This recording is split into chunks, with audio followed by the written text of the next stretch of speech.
పెద్దలారా మిత్రులారా అందరికీ నమస్తే. నేను గరిడేపల్లి సత్యనారాయణ న్యూ లక్ష్య ఆర్గనైజేషన్. ఇది బీసీ ఉద్యమాలకు సంబంధించింది.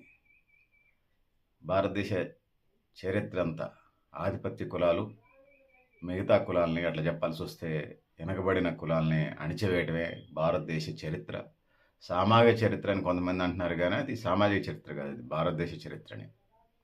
చాలా దేశాల్లో రిజర్వేషన్స్ ఉన్నాయి, ఇండియాలో కూడా ఉన్నాయి. చాలా దేశాల్లో రిజర్వేషన్స్ తక్కువ జనాభా ఉన్నటువంటి నీగ్రోస్కి, వెనకబడిన వాళ్ళకి, పేదలకు ఇస్తారు. భారతదేశంలో మైనారిటీలుగా పిలువబడేటువంటి ఆధిపత్య కులాలు, మైనారిటీ జనాభా ఉన్నటువంటి ఆధిపత్య కులాలు పెత్తనం చేస్తూ మేజర్ కులాలని తొక్కేస్తూ ఉన్నాయి. ఇది భారతదేశం అనేటువంటి వైవిధ్యం, మిగతా దేశాలకి భారతదేశానికి ఉన్నటువంటి చరిత్ర.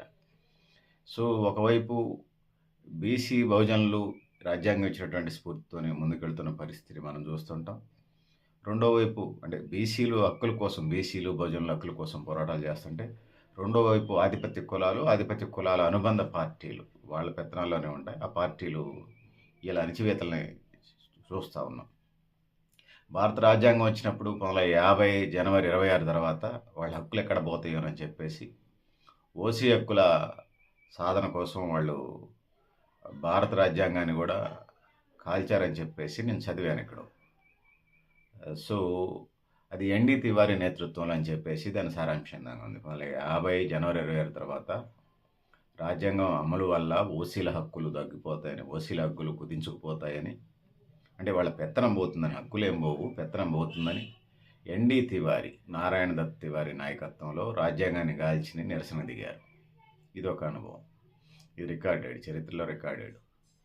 సో తర్వాత కొన్ని వందల మందితోని, కొన్ని వేల మందితోని, ఒక 5-10 వేల మందితో పార్లమెంట్ ముందు ధర్నాలు, రాష్ట్రకులు కూడా చేశారు. సో సీన్ కట్ చేస్తే 1995 దశకానికి వచ్చేసరికి మళ్ళీ పార్టీ ఏదైనా అంతా ఒకటే, మేమంతా ఒకటే అనుసంధానంగా ఓసీలు మండల కమిషన్ 27% రిజర్వేషన్లకు సంబంధించి అమలు చేసే కార్యక్రమం ఒకటి ఉంటే, దానికి సంబంధించి ఏదైతే ఉన్నదో దాన్ని వెనక కొట్టే కార్యక్రమం పేరుతోని ఇలా ఆ రోజు మండల కమిషన్కి వ్యతిరేకంగా కమండల యాత్ర ఎల్కే అద్వానీ నేతృత్వంలో బీజేపీ, ఇలా ఎన్డీఏ కూటమి పక్షాలు. సో బీజేపీ చేస్తే ఊరూరున కులాన్ని తగ్గించి మతాన్ని పెంచే కార్యక్రమం ఇలా మనం చూసాం. అసలు బీసీలు ఎందుకు ఉద్యమం చేశారు? దేశానికి స్వతంత్రం వచ్చిన తర్వాత రాజ్యాంగం ప్రకారం హక్కులు కావాలని అడిగారు. అది విద్యలో, ఉద్యోగాల్లో, ఇప్పుడు స్థానిక సంస్థల్లో, అట్లా అడిగితే ఎమ్మెల్యే, ఎంపీ, రాజ్యసభలో వస్తారు దాకా. సో రాజ్యసభ సభ్యులు అయితే అసలుగా బీసీలు, ఎస్సీలు, ఎస్టీలు అసలు కానే రారు. 100కి 99 కాదు, 100కు 100% వాళ్ళు ఉండేది.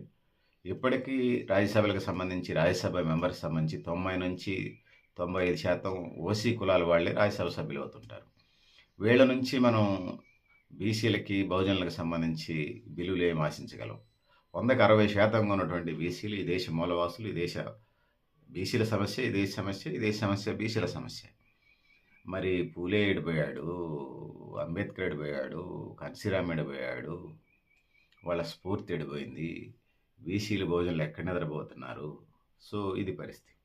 సో ఇదంతా జరుగుతుంటే యూత్లో ఎక్కడో ఒకసాట జనరల్గా అక్కడక్కడ మెరుపులు మెరిసినట్టుగా మెరుస్తూ ఉంటుంటే అభిజిత్ దీప్కే సిజేపీ పార్టీ అనేది పెట్టాడు. ఆయన దళిత వర్గం. సో సోనం వాంగ్ సింగ్ ఆదివాసీ బిడ్డ.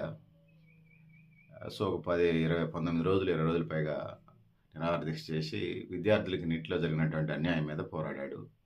సరే ధర్మేంద్ర ప్రధాన్ బీజేపీ విద్యాశాఖ మంత్రి, కేంద్ర విద్యాశాఖ మంత్రి రాజీనామా చేశారు. అదంతా మట్టుకైంది.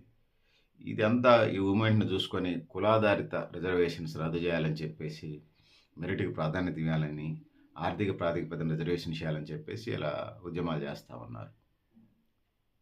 సో ఓకే, మేము అంగీకరిస్తాం.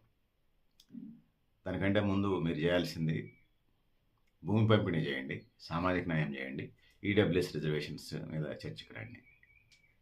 సో సంపద, బంగారం అంతా మీ చేతుల్లోనే ఉంటుంది, వ్యాపారాలన్నీ మీ చేతుల్లో ఉంటాయి, భూమి అంతా మీ చేతుల్లో ఉంటుంది, పెత్తనం అంతా మీ చేతుల్లోనే ఉంటుంది.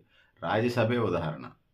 భారతదేశంలో, తెలంగాణ రాష్ట్రంలో, తెలుగు రాష్ట్రాల్లో, దక్షిణ భారతదేశంలో, భారతదేశం అంతా 29 రాష్ట్రాల కేంద్రపాలిత ప్రాంతాల్లో రాజ్యసభకి ఎవరు ఎలక్ట్ అవుతున్నారు? రిజర్వేషన్స్ లేవు కదా దానికి. ఒకసారి శ్వేతపత్రం విడుదల చేయాలి పార్లమెంట్, ఏ సామాజిక వర్గం వాళ్ళు ఎంత ఎలక్ట్ అయ్యారని. 90 నుంచి 95% ఈ మధ్య కొద్దిగా బీసీలు, ఎస్సీలు వస్తున్నారు కానీ అంతకుముందు 100% ఓసీలు అయితే నెక్స్ట్ సీట్లు. మళ్ళీ కులం లేదు, మతం లేదని వీళ్ళు రాజకీయాలు దొబ్బుతూ ఉంటారు. ఇది పరిస్థితి. అత్యంత కీలకమైనటువంటి రిజర్వేషన్స్ తీసేస్తే కుల వివక్షత పోతుందా? సామాజిక న్యాయం జరుగుతుందా? కుల వివక్షత పోతుందా?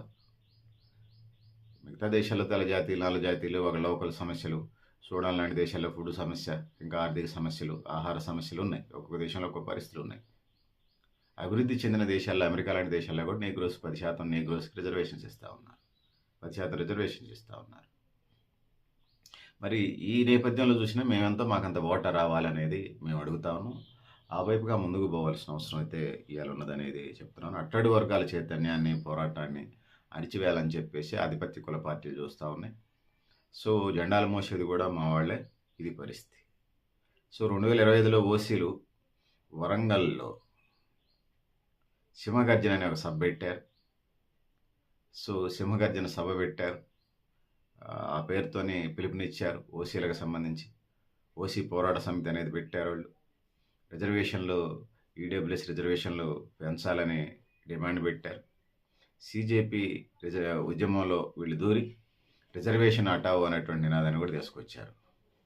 అంటే అంతంత మాత్రంగా బతుకుతూ ఏమంటారు 1980 దశకం దాకా రిజర్వేషన్స్ లేవు. 1980 దశకంలో రెండో భాగంలో పెట్టారు. సుమారుగా 30 సంవత్సరాలు కూడా కాట్ల రిజర్వేషన్స్ వచ్చి 80 సంవత్సరాల్లో 30 సంవత్సరాలు కాట్ల. దాన్ని కూడా తట్టుకోలేక ఈడబ్ల్యూఎస్ రిజర్వేషన్ తెచ్చుకున్నాయి ఈ దేశంలో ఓసీ ఆధిపత్య కులాలు.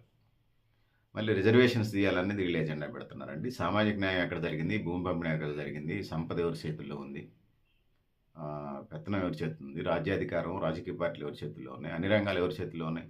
ఇప్పుడు రిజర్వేషన్ తీసేస్తే మను ధర్మశాస్త్రం ప్రకారం, మనుస్మృతుల ప్రకారం బీసీలు, భోజన బిడ్డలు మళ్ళీ వాళ్ళకి బానిసలాగా సేవ చేయాలనే ఒక కార్యక్రమాన్ని, పిల్లలు చదువుకునే అవకాశాన్ని తీసేసే తప్ప మరొకటి కాదు. రిజర్వేషన్ అంటే దాన ధర్మం కాదు, ఇది మెరిట్కి అన్యాయం కాదు, సమన్యాయం ఇది. సో శివుని సమానత్వం, బసవేశ్వరుని సమానత్వం ఇందులో ఇమిడి ఉన్నాయని చెప్పవచ్చు. సో సమాన అవకాశాల సమాజం కోసం వాటా దక్కేల జనాభా దామాషా ప్రకారం మాకంత వాటా ఇవ్వమని చెప్పేసి ఈ సందర్భంగా అడుగుతున్నాం. రాష్ట్రం, దేశం ఆ వైపు అడుగులు వేయాలి. మేము ద్రావిడ్లం, దేశం మూలవాసులం, బీసీలో 160%, 65% మా వాటా మాకు రావాలి. బీసీల చరిత్ర ఈ దేశ చరిత్ర, ఈ దేశ చరిత్ర బీసీల చరిత్ర. సో ఆ విధంగా ముందుకు పోవాల్సిన అవసరం ఉందని తెలియజేసుకుంటూ, మైనారిటీలు అరిచేతిని అడ్డుపెట్టి బీసీ ఉద్యమాన్ని ఆపలేరు. మైనారిటీలు ఎల్లకాలం, అంటే మైనారిటీలు మీన్స్ ముస్లింలు, క్రిస్టియన్, బౌద్ధులు, సిక్కులు కాదు, వాళ్ళు మా సహోదరులే. మైనారిటీలు అంటే ఆధిపత్య కులాల పేరుతోనే జనాభా తక్కువ ఉన్నవాళ్ళు రాజ్యాధికారాన్ని చేతపట్టుకొని, అన్ని వ్యాపారాలు, అన్ని వ్యవస్థలను చేతపట్టుకొని, రాజకీయ పెత్తనంతో పాటు ఆర్థిక పెత్తనం చేస్తూ గుమస్తాలుగా, చెంచాగిరి చేసేవాళ్ళుగా తయారు చేసినటువంటి ఇలాంటి పోకడని చేయాలి.